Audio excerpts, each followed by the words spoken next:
Hey everybody, Teresa here from Inspiration Cards, and I'm here this week to share some alternatives using this month's paper pumpkin kit, The Adventure Begins. I'm excited to share these two cards with you guys tonight, and at the end I'll give you a little update on where things are at for me and kind of what's coming up in the next little bit. So let's flip this around and get to some crafting. All right, that's looking pretty good. So here we go. All right, our lovely box. All right, and as you might have seen from last week's live unboxing, we have our garden green Stampin' Spot is our color this month. And here is our stamp set, complete with trees, fireflies, and lots of different phrases.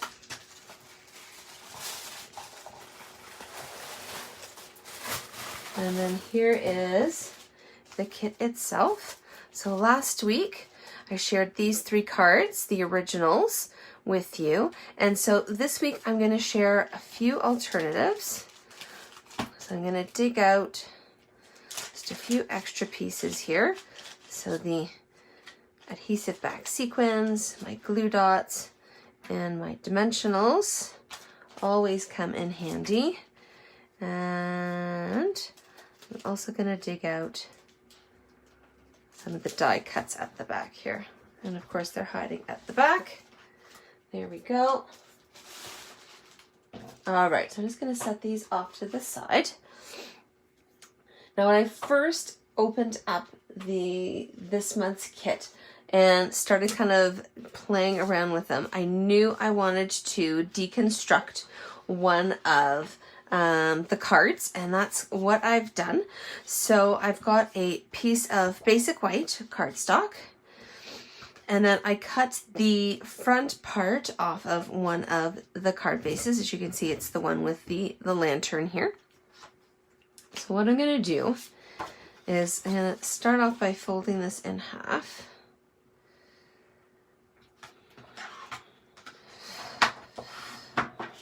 Go get that nice crisp clean fold. All right, and I'm not going to keep it folded. What's going to happen here is we're going to do a little bit of blending with the blending brushes, the new ones from the latest annual catalog. So I'm just going to start with some Bumble Bee. Oops, let's see if I can get this. There we go. All right, so I'm going to start with the Bumble Bee. So I'm just going to take my blending brush, get some ink on there. And I'm just going to start in the center and just get that circle going around. There we go. Get that nice glow. I knew I wanted to do some blending when I saw this month's kit. It just, the images just lend itself so well to it. It's going to add a little more.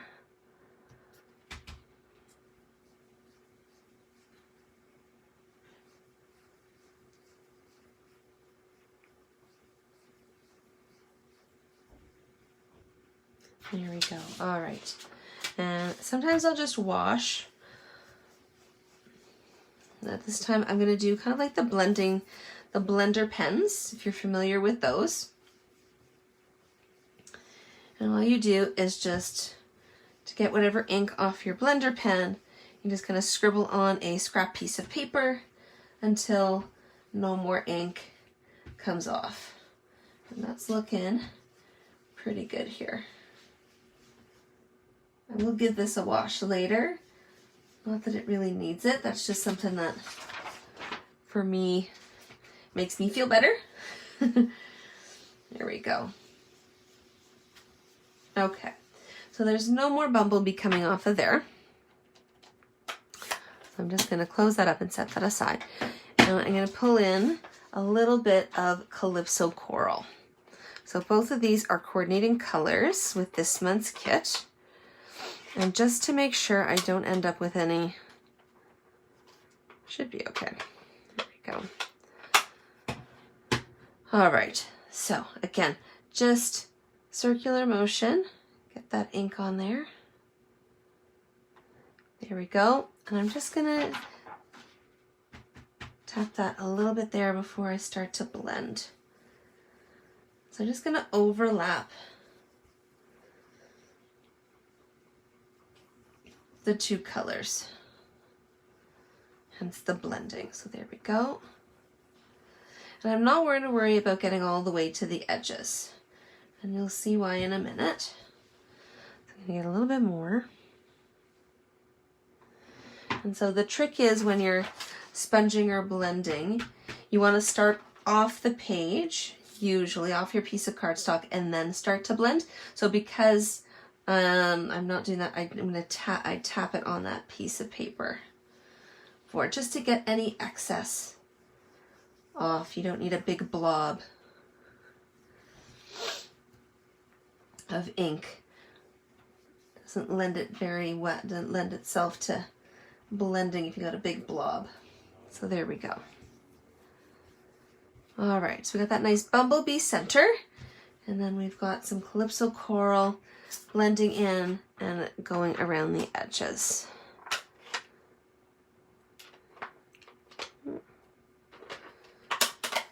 There we go. And again, just like before, just to make sure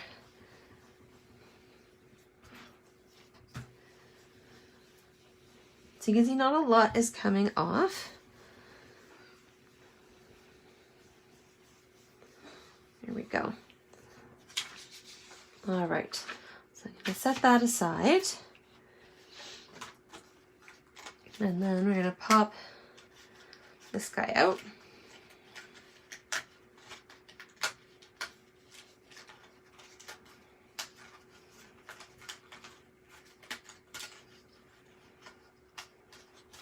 There we go.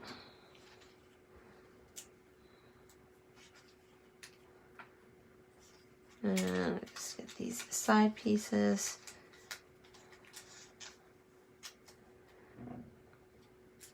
There we go. Now before I stick this on, so this is why I wasn't so worried about getting to the edges. Although you can see I did get to the edges a little bit, but that's okay. So it gives that nice, really cool effect. All right, so before I add that on, we need a little bit of something on here.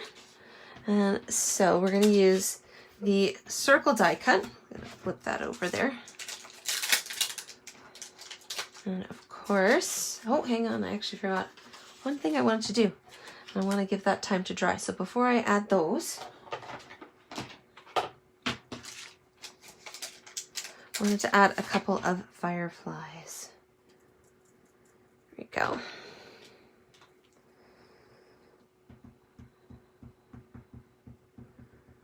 Okay, and I actually am going to have my lantern on here. There we go. That way I can position them properly. Right where I want them. There we go. I'm going to stamp an odd number. I always like the look of odd numbers when it comes to stuff like this. All right, and so we'll do one more just over here. There we go, just like that. All right, now we can get to our die cut circle. Here we go. And I'm using the let your light shine phrase. There we go. And again with our garden green ink pad.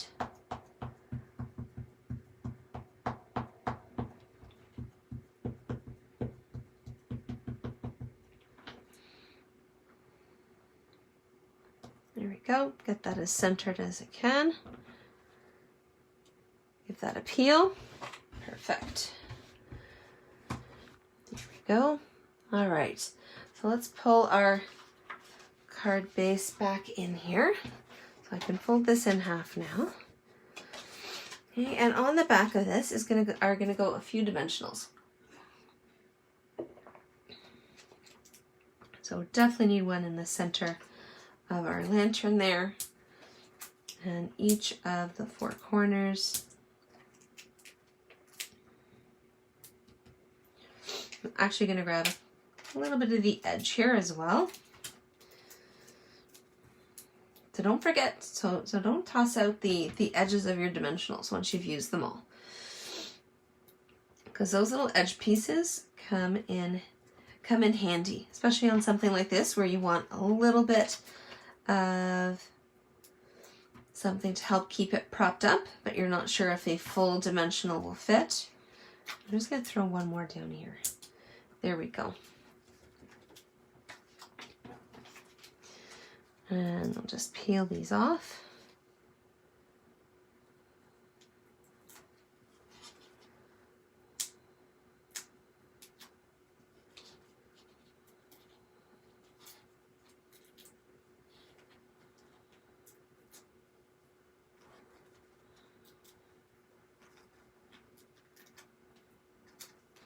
And one more. There we go.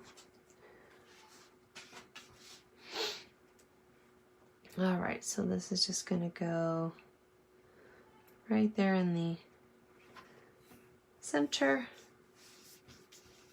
There we go. And since I've already got this frame popped up on dimensionals, I'm actually just going to add this with some Stampin' Seal. You could use whatever tape runner you have, or you can use the glue dots from the kit. Either one is totally fine. Go. And that's just going to go down in this corner here.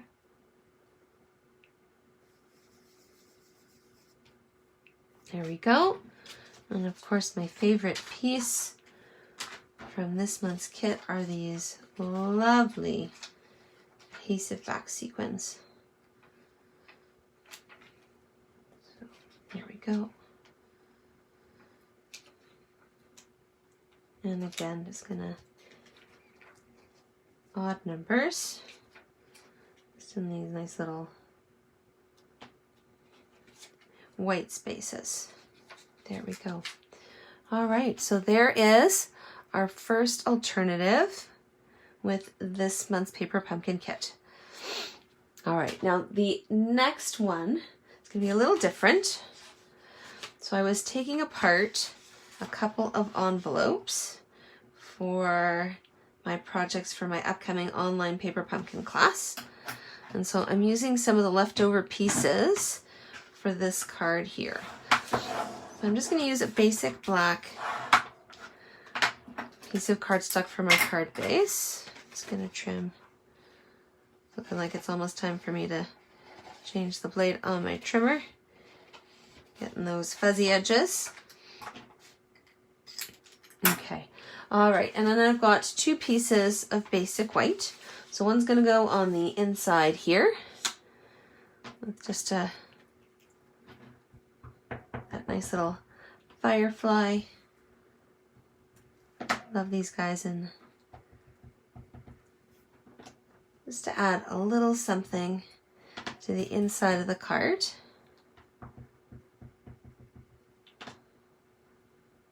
I always like to add a little something either to the inside of the card or even to the envelope. Sometimes I'll actually do both. All right, so I'm going to let that dry.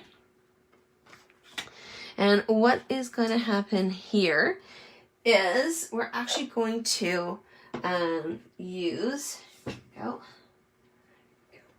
so I pulled apart two envelopes from this month's kit, and so what I've done is I've just trimmed, I've cut, these are 1/2 inch strips, and so all I'm going to do actually is, let's see if I can get this to fit. There we go. So I'm just going to add a few strips and just a tiny little bit of space in between.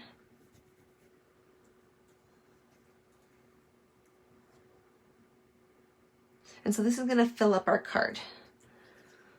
So as you can see, there we go. So I'm just going to put these, leave these guys here just for a quick second.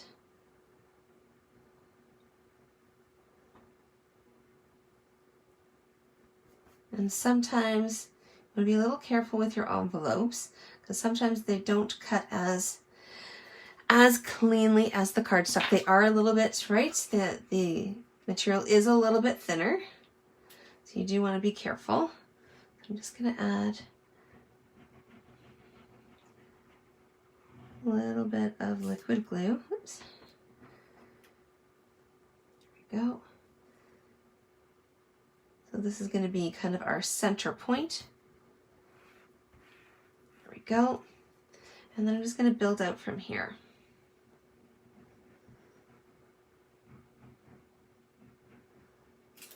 You don't want to get the glue too close to your other piece, although it will dry clear, so you don't have to worry about it too much if for some reason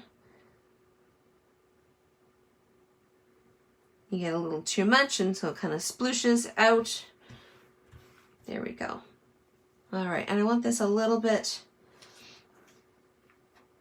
just a little bit of kind of like not ombre effect, just a bit of a gradient. That's the word I'm looking for.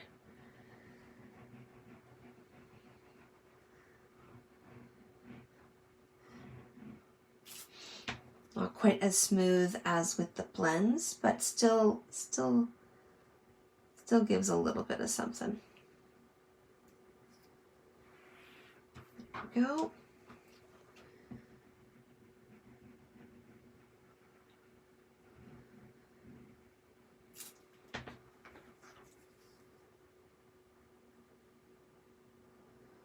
And I'm making the gaps really small. Don't mind a little bit of that basic white sticking through.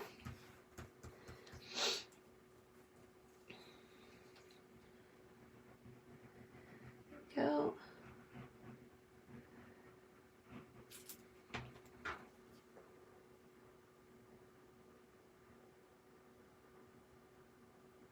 And then once I've got these all stuck on here, I'm just going to take my paper snips and trim around the edges. There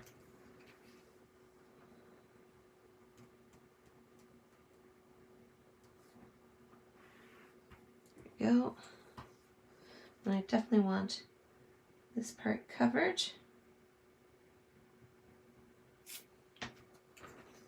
So this will be an interesting piece to cut.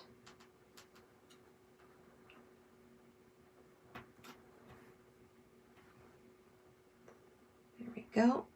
All right, let's flip this around here.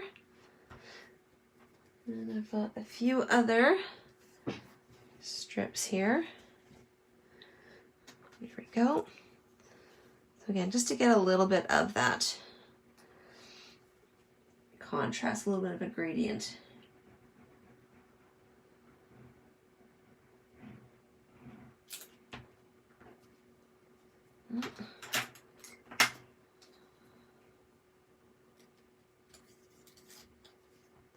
Good thing I've got a minute or so before that really sets. There we go.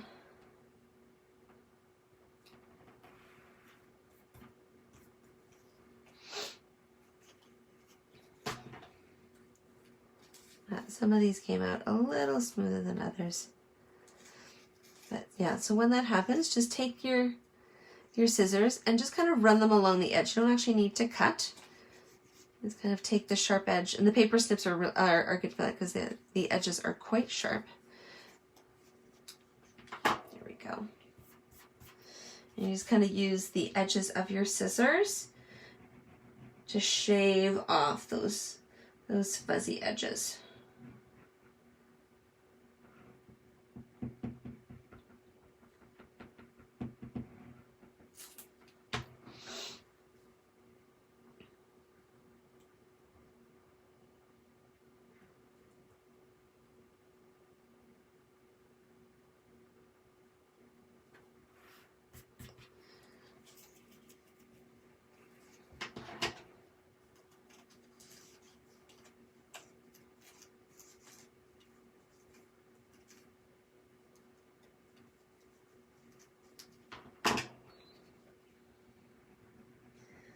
And so just, yeah, a light layer of the liquid glue where you want your layer to go. Go, almost there.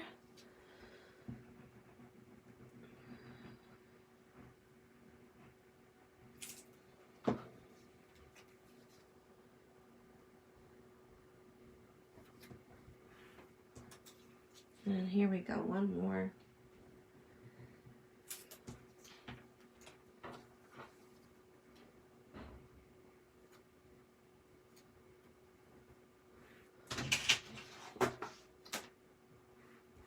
There we go. All right, so what I'm going to do now is I'm actually going to give this a minute or two to dry.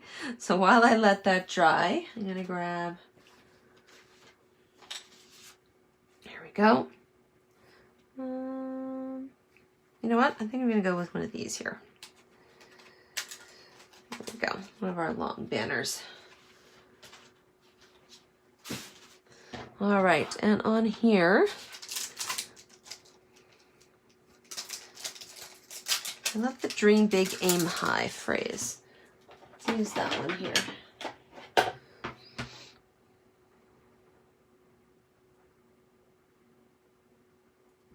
There we go. We got our garden green.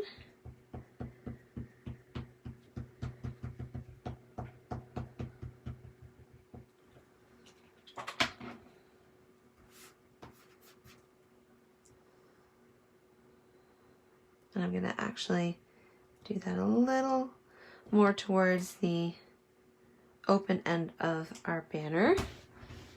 I'm going to add a sequin. Got to add some bling. All right, so I'm going to let that dry for a minute.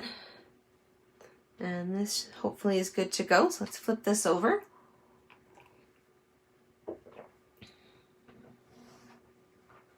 Now you could always do this as you go, which maybe in hindsight might be a good thing, but it's really a matter of personal preference. I don't think it really matters.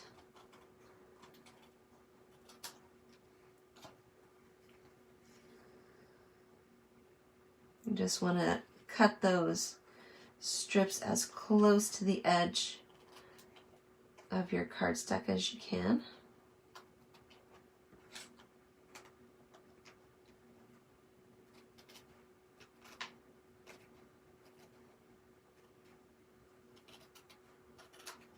Go.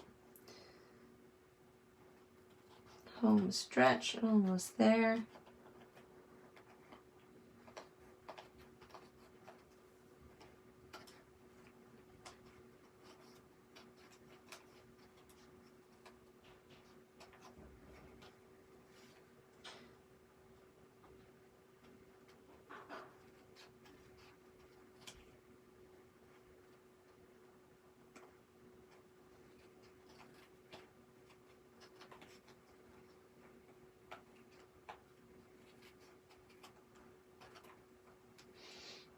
Here we go.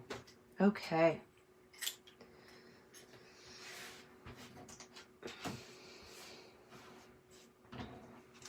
So really cool effect. Love how that's looking. All right, so let's pull in our other pieces here. So here's our basic black card base.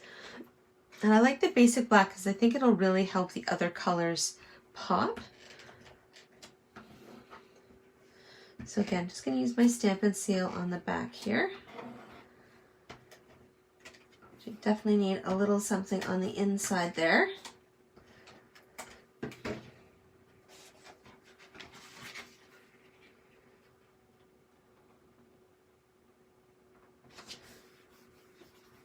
There we go. All right, and this is going to go straight on, just like that. Oh, I'm loving how this turned out.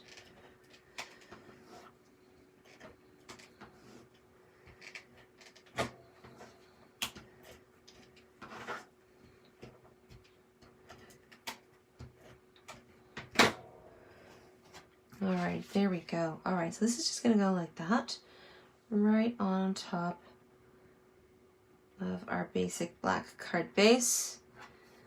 There we go. Love it. And definitely that black really helps those colors pop. All right, and this guy's gonna go just down here at the bottom with a couple of dimensionals.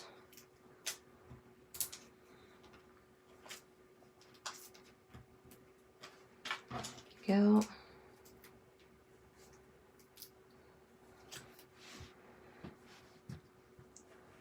All right, and I don't want to put it right to the edge. Usually when I do these big banners like this, I want it right to the edge, but I don't want to lose too much of my DSP, my patterned paper.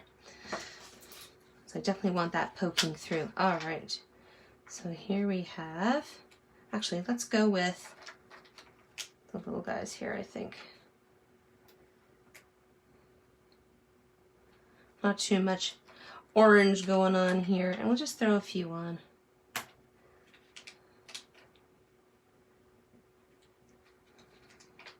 You can see the color changes a little bit with each piece. There we go. And we'll do one more. And we'll do one more just over here. Actually down here. We'll do it down here. There we go. So there are our 2 cards. Hey Lauren, thanks for tuning in. Yeah, I love this too. I wasn't quite sure what I was going to do with my leftover bits from the envelopes I took apart for my paper pumpkin class. So super psyched that this idea popped in my head, and absolutely love how this one turned out. So definitely going to be sharing this with some other groups that I'm a part of, and hopefully they love it just as much as I do. So there are our cards for tonight. We are heading out camping this coming weekend, and we won't be getting back until Monday. So it was pretty unlikely that I'm going to have something prepared to share with you guys next Monday night. Stay tuned. My guess is it's probably not going to happen. But I will be back the following Monday for sure to share one more crafting session with this month's kit before we start looking at the August kit, which is the Hope Box that was designed by Stampin' Up's co-founder Shelly. Super excited for this one. Love the box. And if you see the sneak peek in the banner up ahead, you can see a butterfly in her hand. So there's going to be lots of butterflies in this month's kit. I'm a huge butterfly fan, so I'm super excited to get crafting with this. So you have until August 10th to sign up for the August kit. And as always, I will be doing a online paper pumpkin class for that kit as well. I do that on the first Saturday of the following month. So the August kit paper pumpkin class will be the first Saturday in September. So if you live in Canada and you sign up for Paper Pumpkin before August 10th and you want to sign up for my online Paper Pumpkin class, just drop me a message below, or you can send me an email at inspirationwiththeresa@gmail.com. You can also check out my other projects and things that I've got going on my blog at inspirationcards.com. I'm going to go and grab some tea, and I will see you guys in a couple of weeks. Take care. Stay safe, everybody.